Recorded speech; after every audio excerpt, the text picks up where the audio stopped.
Jared Polin, FroKnowsPhoto.com, and this is your... Oh look, a construction site. There's construction next door. Photo News Fix. This fix is brought to you by Arri, who's asking the very important questions right now. Do you have gear you're not using? Maybe some old camera bodies, lenses, or even video equipment just collecting dust? Well, Arri makes it easy to sell or trade in your gear, whether it's a single lens or an entire kit. You'll get a fast, fair quote and can choose between cash or Arri credit to use at the store. Now, there's a few ways you can get a quote and trade in your gear right now. One, scan the QR code on the screen or click the link in the description down below. Oh yeah, if you're in New York, you can always stop by the store on 18th Street. Now go trade in some gear.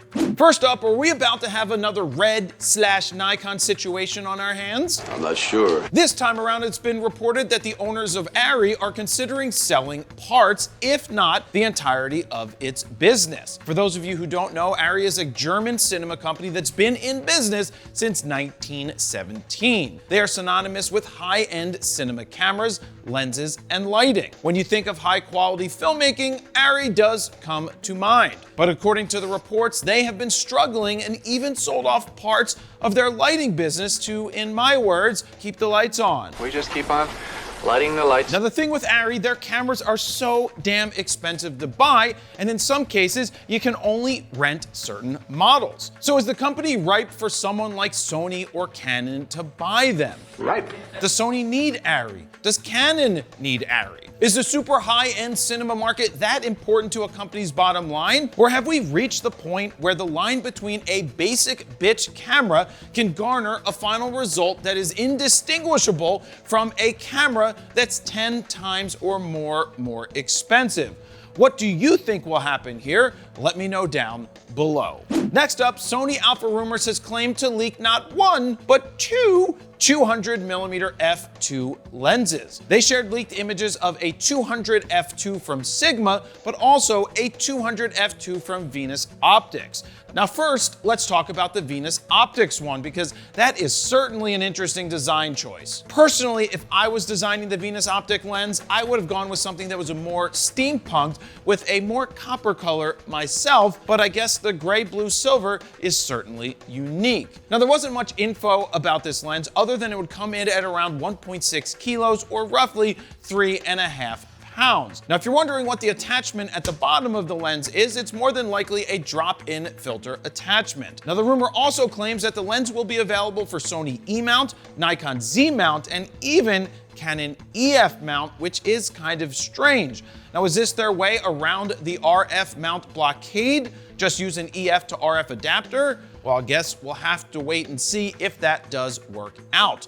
Now, on the flip side, Sony Alpha Rumors shared what they called the first leak image of what looks to be a Sigma 200 f2 lens. Now, from the look of the image, it doesn't seem to be that big of a lens, at least based off of the length of the Arca Swiss plate on the bottom of the lens foot. Now, if this image is real, it looks like Sigma once again is going with the white paint from the 300 to 600, and rumors put the lens at just below 2 kilos or 4 pounds 7 ounces. Now, there's no word on when Venus Optics 200mm will be coming, but Sony Alpha Rumors says that the Sigma 200 f2 will be announced on the 19th of August. Now, if these rumors are true, how much do you think these lenses will go for? Let me know down below. And finally, is Canon about to drop some massive glass upgrades on the world? Well, I'm not sure. Well, according to Canon Rumors, Canon Japan has submitted patent applications in Japan, because, you know, they're in Japan, so it's redundant to say that,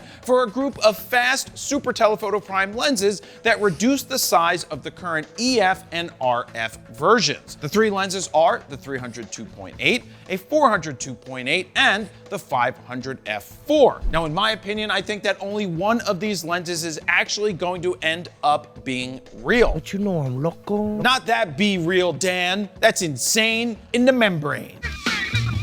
Now, the 500 f4 was released all the way back in 2012 when I was just a young fro. You say iPhone?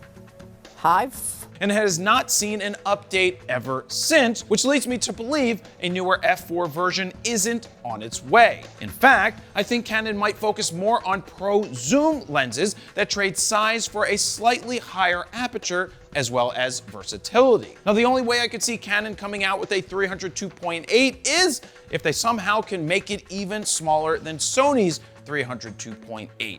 But you have to ask yourself, why would Canon offer a 300 2.8 when they have a 100 to 300 2.8? I get it, if it's smaller and lighter, it makes a little bit of sense, but the versatility of the 100 to 300 is unmatched. Now, on the flip side, an updated 400 2.8 that's been redesigned for RF cameras makes total sense. The current RF version is just the IS version 3 edition with a built-in EF to RF adapter. Now, mind you, the version 3 lens is real and they're spectacular. So it's going to take a massive shrinking, weight savings, or quality jump to make people drop another $13,000+ to upgrade. Now, I'm all for newer versions of Canon lenses coming because that might mean more amazing gear coming to fund a photographer. Which one of these three lenses would you like to see be real? Insane in the membrane. Let me know down below. And there you have it. That's your photo news fix this time around. Thank you very much for watching. Jared, Polin from KnowsPhoto.com. See ya.